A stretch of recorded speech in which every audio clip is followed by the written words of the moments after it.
समादरणीय श्रोतावृन्द, यो सुमधुर भजनपछि यहाँहरूलाई पुनः स्वागत गर्दै प्रसङ्गमा प्रवेश गर्ने अनुमति चाहन्छु।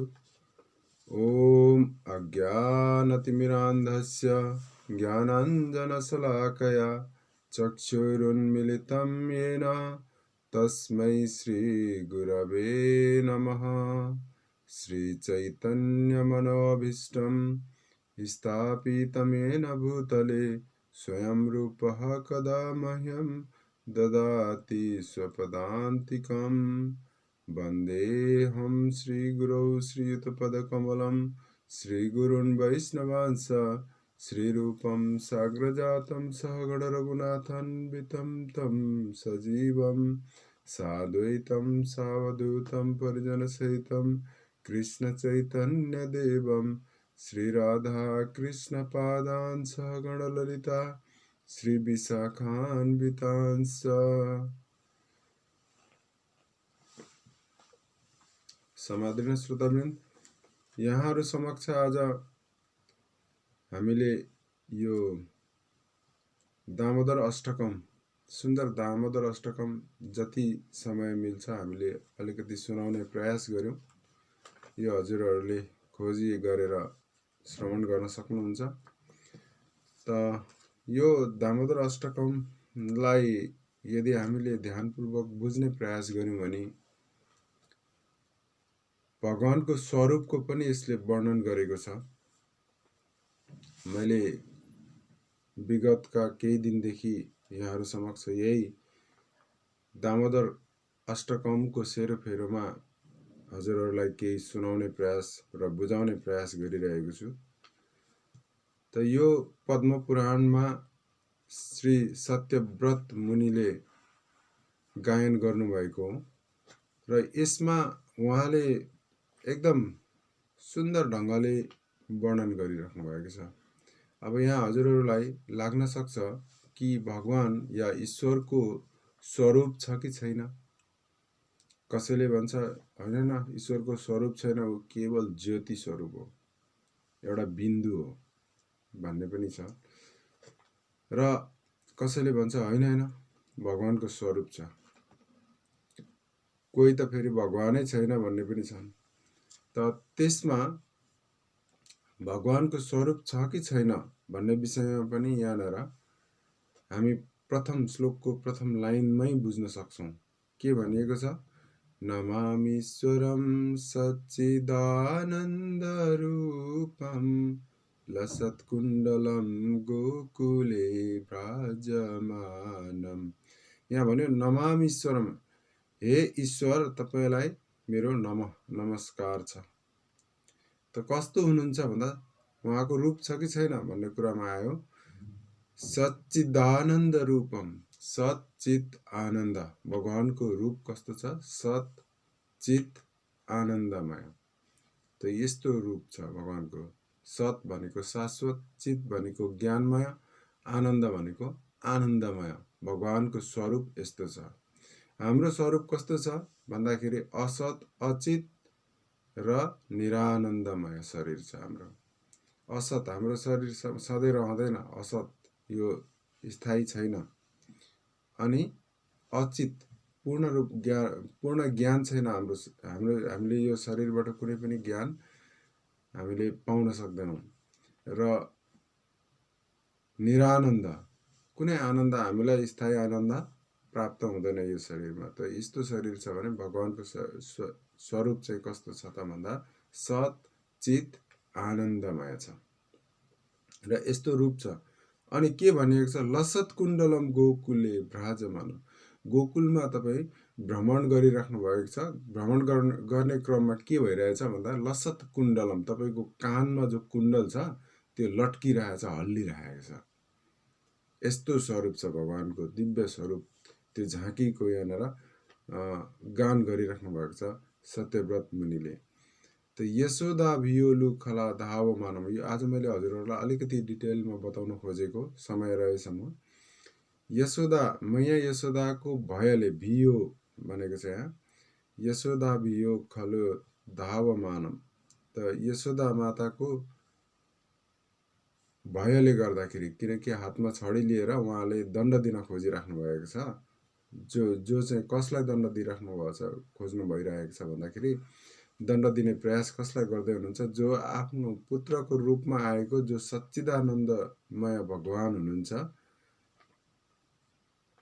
भगवान श्रीकृष्ण जो स्वयं भगवान हुनुहुन्छ, उहाँलाई चाहिँ उहाँले दण्ड दिन खोजिराख्नु भएको छ। हातमा डन्डा लिएर, हातमा छडी लिएर अनि खेदाइराख्नु छ। यशोदाको भयले ओखलबाट धावामानम भाग्दै हुनुहुन्छ भनेर भनिएको छ।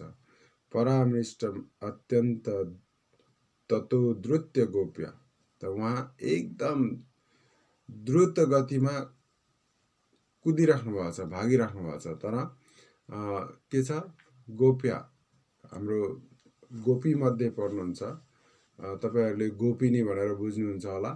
त हामी यसलाई गोपी भन्छौं। गोप र गोपी, पुरुषहरूलाई गोप भनिएको छ ब्रजमा, र स्त्री या माताहरूलाई, माताजीहरूलाई, माताजी भनेको समस्त स्त्री जातिहरूलाई सम्मानपूर्वक बोल्दाखेरि हामी माताजी भन्छौं, सानोलाई पनि र ठुलोलाई पनि। त त्यसैले माताहरूको परिप्रेक्ष्यमा उहाँहरूलाई गोपी भनिन्छ, र पुरुषहरूको सन्दर्भमा चाहिँ उहाँहरूलाई गोप भनिएको छ। गोप अनि गोपी पुल्लिङ्ग शब्द र स्त्रीलिङ्ग शब्द, गोप र गोपी भनेर बुझ्न सकिन्छ। त उहाँले गोप्या, गोपीहरू चाहिँ, गोपीको भयले चाहिँ उहाँ भागिराख्नु छ भन्नाले ती गोपीहरूमा कुन गोपीद्वारा भागिराख्नु भएको छ भन्दाखेरि मैया यशोदाको कारणले गर्दाखेरि, भयले गर्दाखेरि भागिराख्नु छ।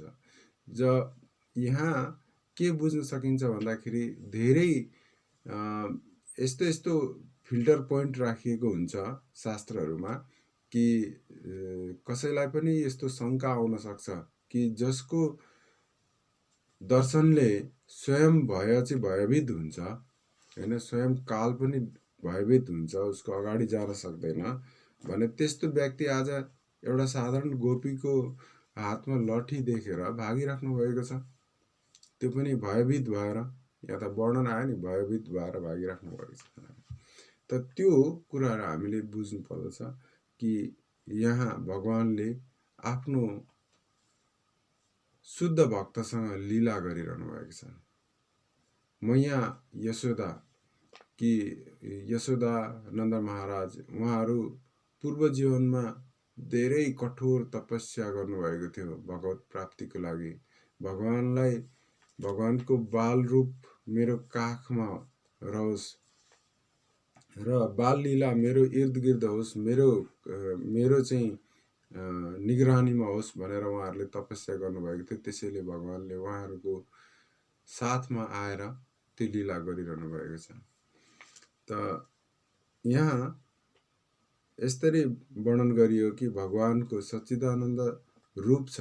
त हामीले एउटा कन्फ्युजन हाम्रो हट्छ कि भगवानको रूप छ कि छैन, भगवान साकार कि निराकार भन्ने कुराको कन्फ्युजन हाम्रो यहाँबाट हट्नु पर्दछ कि भगवानको स्वरूप छ, भगवान साकार हुनुहुन्छ, निराकार हुनुहुन्न। किनकि उहाँको रूप कस्तो छ भनेर वर्णन आयो पद्म पुराणमा छ। यो हामीले त्यतिकै हचतालमा गाएको होइन। यो पद्म पुराणमा सत्यव्रत मुनिले सौनकादि 88,000 ऋषिहरू तथा श्री नारदजीको उपस्थितिमा यो गान गरेर सुनाउनु भएको छ र यो पद्म पुराणमा अंकित भएर बसेको छ। अनि यहाँबाट पनि हामीले एउटा प्रमाण प्राप्त गर्न सक्छौं कि भगवानको स्वरूप छ भनेर।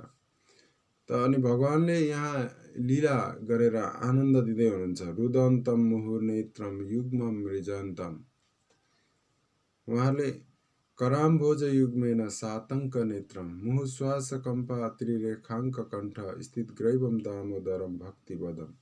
उहाँ रुदन्तम, रुदै हुनुहुन्छ, मुहुर्नेत्रम युग्मम मृजन्तम, बारम्बार रुइराख्नु भएको छ। अनि के गरिराख्नु भएको छ, दुवै हातले चाहिँ सानो सानो कोमल सुकुमल हातहरूले भगवानले कराम्भोज युग्मेन सातंक नेत्रम, उहाँ एकदम आतंकित नेत्रद्वारा हैन, डराएको नेत्र द्वारा आँखाले हेरिरहनु भएको छ र आफ्नो दुवै हातले आँखा मिचिरहनु भएको छ। आँखा मिचेर हिक्क हिक्क गर्दै रोइराख्नु भएको छ। यस्तो सुन्दर दृश्य छ कि भगवानले त्यो दृश्यद्वारा, त्यो लीलाद्वारा चाहिँ आफ्नै आमालाई आनन्द दिइरहनु भएको छ। त मुहु श्वास कम्प, उहाँको श्वास के छ, कम्पित भइरहेछ। रुँदा रुँदा हिक्क हिक्क गर्दै नानीहरूले धेरै बेर रोएपछि कस्तो श्वास लिन्छ हजुरहरूलाई थाहा छ। त हिक्क हिक्क गरिराख्नु भएको छ। अनि त्रिरेखाङ्क कण्ठ, 3 प्रकारको त्रिरेखा, तीनवटा रेखा छ भगवानको कण्ठमा। एकदम सुन्दर कण्ठ छ। त उहाँको कण्ठमा 3वटा रेखा जो शङ्खमा पनि पाइन्छ, त्यस्तै उहाँको कण्ठ यसरी 3वटा रेखाले सुशोभित छ। अनि स्थित ग्रैवम दामोदरम भक्तिवदम, अनि हे भगवान तपाईँ केवल भक्तिद्वारा बाँधिनुहुन्छ। मैले यहाँहरूलाई हिजो बताएको थिएँ एउटा कुरा कि भगवानलाई बाँध्न खोज्दाखेरि उहाँहरूको यशोदा मैयाको, नन्द महाराजको गोठमा कति गाईहरू थिए भन्दाखेरि वर्णन आउँछ श्रीमद् भागवतमा कि 9 लाख गाई थिए। तब यशोदा मैयाले जब उहाँलाई बाँध्न खोज्नुभयो गाईको दाम्ला लिएर, एउटा दाम्ला लिएर आउनुभयो बाँध्नको लागि, त दुई अमल भारी पुगेन, 2 अङ्गुल भन्छ। त्यो 2 अमल नाप बराबरको त्यहाँ रस्सी, त्यो डोरी पुगेन बाँध्नलाई, गाँठो पार्नलाई। फेरि अर्को गाईको दाम्लो पनि जोड्नु भयो त्यसमा। अब त्यो अर्को गाईको दाम्लो 2 अमल भन्दा त लामो हुन्छ, 2 अमल भरिको पुगेको थिएन। त त्यो नपुगेको भाग फेरि गाँसेर फेरि बाँध्न खोज्दा फेरि पनि 2 अमल पुग्दैन। अनि बारम्बार सबै त्यो वर्णन यस्तो आउँछ कि ती जति पनि गाईहरू थिए, ती गाईका सम्पूर्ण दाम्लाहरू ल्याएर गाँस्दा पनि 2 अमल पुगेन। अनि यशोदा मैया छक्क पर्नुभयो, कृष्ण तँलाई म आज बाँधेरै छोड्छु भनेर भन्नुभएको थियो। अनि जब मैया यशोदाले यो अठोट गर्नुभयो कि म बाँधेरै छोड्छु, तर अब भगवान त्यसरी कसैको पनि अहङ्कारद्वारा बाँधिनुहुन्न। अनि नबाँधिने हुँदाखेरि भगवानले अब त्यो देख्नुभयो कि बारम्बार उहाँले बाँध्दै, अब 9 लाखवटा गाईको दाम्लोलाई गाँठो पार्दा र पुनः बाँध्ने प्रयास गर्दा चाहिँ यशोदा मैया थाक्नुभयो, परिश्रमले पुरा थाक्नुभयो। थाकेर अनि त्यहाँदेखि फेरि कृष्णकै शरणमा जानुभयो। कृष्ण, मैले बाँध्न सकिनँ, मैले तँलाई नसक्ने परेँ, के अचम्म यो 2 अङ्गुल पुग्दैन, 2 औँला भरिको यो रस्सी पुग्दैन, के अचम्म हो यस्तो कि यो तैँले के गरिरहेको छस्, तेरो के भइरहेछ यो। अनि यो मैले सकिनँ, म हार माने, मैले अब हार माने तँसित भन्दाखेरि अनि भगवानले फेरि आफ्नो कृपा दिनुभयो। कृपा दिएपछि अनि यशोदा मैयाको रस्सीमा बाँधिनु भयो भगवान। त के गरी बाँधिनु भयो भन्दा भक्तिको रस्सीमा बाँधिनु भयो भगवान। भगवान श्रीकृष्ण त्यसरी भक्तिबद्धम। त 2 अमल पुगेको थिएन। यो 2 अमलको मैले भनेको थिएँ हजुरहरूलाई कि म कुनै समय बताउँला, त म आज यो बताउन गइरहेको छु। यो 2 अमलको के हो त रहस्य? यो डोरी 9 लाखवटा गाईको दाम्लो गाँस्दा पनि 2 अमल पुग्दैन थियो। त यसको के रहस्य छ त भन्दाखेरि श्रीमद् भागवत महापुराणले बताउँछ कि त्यो 2 अमल भनेको 2टा कुरा छ। एउटा, जीवले आफ्नो प्रयास गर्नुपर्दछ, भक्तिपूर्वक प्रयास गर्नुपर्दछ कि भगवानलाई सेवा गर्नलाई, भगवानको सेवा गर्ने, भगवानलाई प्राप्त गर्ने प्रयास गर्नुपर्दछ। भगवानलाई प्राप्त गर्ने प्रयास गर्दा त उसले भगवानसँग प्रार्थना गर्नुपर्दछ कि भगवान हजुरको कृपा बिना म त केही पनि होइन। त एउटा 1 अङ्गुल भाग रह्यो जीवको प्रयास, दोस्रो अङ्गुल या दोस्रो औँलाको भाग रह्यो भगवानको कृपा। यो 2 अङ्गुलको यही रहस्य छ। यही रहस्य श्रीमद् भागवतले पनि बताउँछ। हजुरहरूले भागवत धेरै ठाउँमा सुन्नुभएको छ, तर यो कथा मलाई लाग्दैन कि सुन्नुभयो होला भनेर। त्यसैले श्रीमद् भागवतले यो विस्तृत रूपमा वर्णन गर्छ भगवानको बारेमा। भगवान को हुनुहुन्छ, कस्तो हुनुहुन्छ। त भगवान कस्तो हुनुहुन्छ भन्ने वर्णन अहिले सुन्नुभयो। पहिलो श्लोक हजुरहरूले दामोदर अष्टकम भनेर खोजी गरेर सुन्न सक्नुहुन्छ। त त्यहाँ बताइयो भगवानको स्वरूपको बारेमा, सच्चित आनन्द रूपम, हैन, नमामि स्वरम सच्चित आनन्द रूपम। भगवान, हे भगवान सच्चिदानन्द रूप स्वरूप भएको भगवानलाई, ईश्वरलाई म के गर्छु, नमस्कार गर्दछु भनेर यहाँ वर्णन आयो। त यो भगवानको जो भगवानलाई बारम्बार बाँध्न खोज्दाखेरि, बाँध्ने प्रयासमा जब त्यो 2 अङ्गुल पुग्दैन थियो, त्यो 2 अङ्गुलको अहिले हजुरहरूले बुझ्नुभयो होला। पुनः दोहोऱ्याउँदैछु। जसले भर्खर रेडियो ट्युन गर्नुभएको छ उहाँले पनि सुन्न सक्नुहुन्छ, बुझ्न सक्नुहुन्छ कि 1 अङ्गुल 2 अङ्गुल रस्सीमा जहिले पनि त्यो डोरीमा 2 अङ्गुल कम पर्थ्यो। 2 औँला भरिको नापको बराबर चाहिँ छोटो हुन्थ्यो, त्यो कम हुन्थ्यो। त 9 लाख डोरी बाँध्ने क्रममा पनि त्यो 2 अङ्गुल कम हुन्थ्यो। त्यो 2 अङ्गुलको कम भएको के रहस्य रहेछ त भनेर खोज्दाखेरि नारद मुनि वर्णन गर्नुहुन्छ कि 2 अङ्गुल भनेको जीवले प्रयास गर्नुपर्दछ, एकदम अथक प्रयास गर्नुपर्दछ। साधारण होइन। भगवत प्राप्तिको लागि मनुष्य जीवन, आफ्नो जीवन लगाउनु पर्छ त्यसमा। यो आहार, निन्द्रा, भय, मैथुन यसमै मात्रै रुमलिने व्यक्तिले कहिले पनि भगवत प्राप्ति गर्दैन। र यो महाभारतले वर्णन गरेको छ, आहार, निन्द्रा, भय, मैथुनम च सामान्यमेतत् पशुभिः नराण। आहार, निन्द्रा, भय, मैथुन यो 4 चिज, खानु, सुत्नु अनि आफ्नो सुरक्षाको लागि प्रयास गर्नु। जाडो गर्मीबाट हामी घर बनाउँछौँ, सुरक्षा गर्छौँ, बोर्डरमा सेना राख्छौँ, अनेक किसिमले आफ्नो सुरक्षाको लागि, हैन। प्रहरीहरू खटिराख्नु भएको छ के को लागि, जनताको सुरक्षाको लागि। अनि मैथुन्य बच्चा उत्पादन गर्नको लागि पनि हामीले त्यो मनुष्यले 4 वटा प्रकारको, यो सबै जीवात्माहरूले, पशुले पनि त्यो प्रयास गर्छ। आहार, निन्द्रा, भय, मैथुन सामान्यमेतत् पशुभिः नराण। पशुमा पनि र नरमा, मानिसमा पनि समान छ। तर के छ त, मनुष्य र पशु अब अलग हुनुको लागि के गर्नुपर्ने रहेछ भन्दाखेरि महाभारतले बताउँछ कि धर्मो हि तेषाम् अधिको विशेषो। धर्म जुन छ, धर्मो हि तेषाम्